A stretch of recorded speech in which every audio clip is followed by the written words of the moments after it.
Mission 2026 കടക്കുമ്പോൾ CPM നേതാക്കളെല്ലാം കൂട്ടത്തോടെ പുറത്തേക്ക് പോവുകയാണ്. ഇതോടെ തുടർഭരണം സ്വപ്നം കണ്ടിരിക്കുന്ന പിണറായിക്ക് ഇരുട്ടടി കിട്ടി എന്ന് തന്നെ പറയേണ്ടി വരും. MA ബേബി അടക്കമുള്ള നേതാക്കളെ പേരിന് പാർട്ടിയുടെ ഉയർന്ന കസേരകളിൽ ഇരുത്തിയിട്ടുണ്ട് എങ്കിലും ഇന്നും പിണറായിയുടെ പുറകിൽ നിൽക്കാൻ മാത്രമേ ഇത്തരം നേതാക്കൾക്ക് സാധിക്കുന്നുള്ളൂ. തീർച്ചയായിട്ടും പലപ്പോഴും അണികൾക്കിടയിൽ വരെ ഈ തരം താഴ്ത്തൽ ചർച്ചയായിട്ടുമുണ്ട്.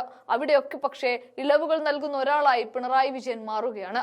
75 വയസ്സ് തികയുമ്പോൾ മോദി പടി ഇറങ്ങണമെന്നും മറ്റൊരു നേതാവിന് പ്രധാനമന്ത്രി കസേര നൽകണമെന്നും ഒക്കെ RSS പറയുമ്പോഴും മോദിക്ക് ഇളവ് നൽകും എന്ന് പറയുന്നത് പോലെയാണ് ഇങ്ങ് കേരളത്തിൽ പിണറായി വിജയന്റെ കാര്യവും.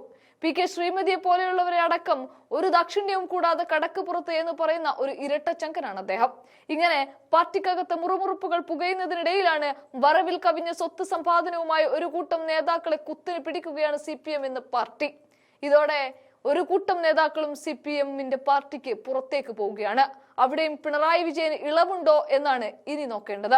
പറഞ്ഞു വരുന്നത് തുടർഭരണം ചില കമ്മിറ്റികളെയും അംഗങ്ങളെയും ദുഷിപ്പിക്കുകയാണെന്ന് പാർട്ടി നേരത്തെ വിലയിരുത്തുന്നു.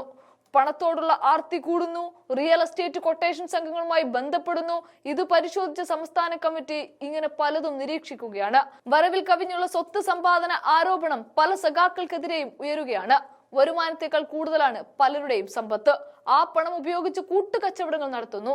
അതിന്റെ ഭാഗമായി പണം ലഭിക്കാതെ വരുമ്പോൾ വീണ്ടും പ്രശ്നങ്ങൾ ഉണ്ടാക്കുന്നു. ഇതെല്ലാം അവസാനിപ്പിക്കാൻ കഴിയണം. ചില നേതാക്കളും പാർട്ടി അംഗങ്ങളും വരവിൽ കവിഞ്ഞ് സ്വത്ത് സമ്പാദിച്ചു കൂട്ടുന്നു എന്ന വിമർശനത്തിന് കർശനമായി ഇടപെടുക തന്നെയാണ് CPM.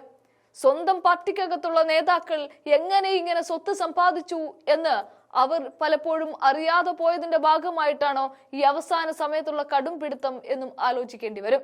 പാർട്ടി അംഗത്വം പുതുക്കുന്ന സമയത്ത് ഓരോരുത്തരും സ്വത്ത് സംബന്ധിച്ചുള്ള വിശദാംശങ്ങൾ പരിശോധിക്കാനും ബോധ്യപ്പെട്ടാൽ ആ ഘട്ടത്തിൽ തന്നെ നടപടിയെടുക്കാനും സംസ്ഥാന കമ്മിറ്റി തീരുമാനിച്ചിരിക്കുകയാണ്. ഇങ്ങനെ കൃത്യമായി നോക്കിക്കണക്കാക്കിയാൽ ഏതെങ്കിലും ഒരു നേതാവ് CPM-ൽ ബാക്കി ഉണ്ടാകുമോ എന്നതും ഒരു ചോദ്യം തന്നെയാണ്. കൊല്ലം സംസ്ഥാന സമ്മേളന റിപ്പോർട്ടിലും ചർച്ചകളിലും ഇക്കാര്യം ഉയർന്നു വന്നിരുന്നു.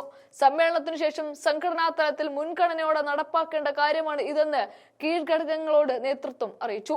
പാർട്ടിയുടെ അനുബന്ധ സംഘടനകളിൽ പ്രവർത്തിക്കുന്നവരും ഇക്കാര്യത്തിൽ സുതാര്യത പാലിക്കുമെന്ന് ഉറപ്പുവരുത്താനും ശ്രമിക്കും. ബന്ധപ്പെട്ട കമ്മിറ്റികളെ ഇക്കാര്യങ്ങൾ അവർ ബോധ്യപ്പെടുത്തണമെന്നാണ് ഇപ്പോൾ പറയുന്നത്.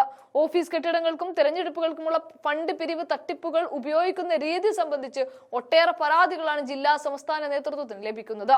പരിപാടികൾക്ക് പിരിക്കുന്ന ഫണ്ടിന്റെ കാര്യത്തിലും സമാനമായ പരാതികളുണ്ട്. സഹകരണ മേഖലയിൽ തട്ടിപ്പുകൾ തടയാൻ സംസ്ഥാന കമ്മിറ്റി നേരത്തെ ഇടപെട്ടിട്ടും പ്രവണതകൾ തുടർക്കഥയായി മാറുകയാണ് ഉണ്ടായത്. തിരിച്ചടയ്ക്കാൻ കഴിയുമെന്ന് ബോധ്യപ്പെട്ടിട്ട് മാത്രമേ പാർട്ടിക്കാർക്ക് വായ്പ അനുവദിക്കാവൂ എന്നും നിർദ്ദേശം പറയുന്നുണ്ട്. ആരെങ്കിലും ഏതെങ്കിലും കൊടിയുടെ ബലത്തിൽ വന്ന് ചോദിച്ചാൽ പണം കൊടുക്കരുത് എന്ന് ഇത്തരത്തിൽ പറയേണ്ടി വരുന്ന ഒരു ഗതികെട്ട പാർട്ടിയായി CPM മാറുകയാണ്. എന്തുകൊണ്ട്? അവരുടെ നേതാക്കളെ കൊണ്ട് മാത്രം. അണികൾ അവർക്ക് വേണ്ടി സിന്ദാബാദ് വിളിക്കുമ്പോൾ, ഇൻഖുലാബ് വിളിക്കുമ്പോഴൊക്കെ ഈ നേതാക്കൾ ചെയ്തു കൂട്ടുന്നത് കിട്ടാവുന്നിടത്തുനിന്നൊക്കെ കൈയിട്ട് വാരുക എന്നുള്ളതാണ്.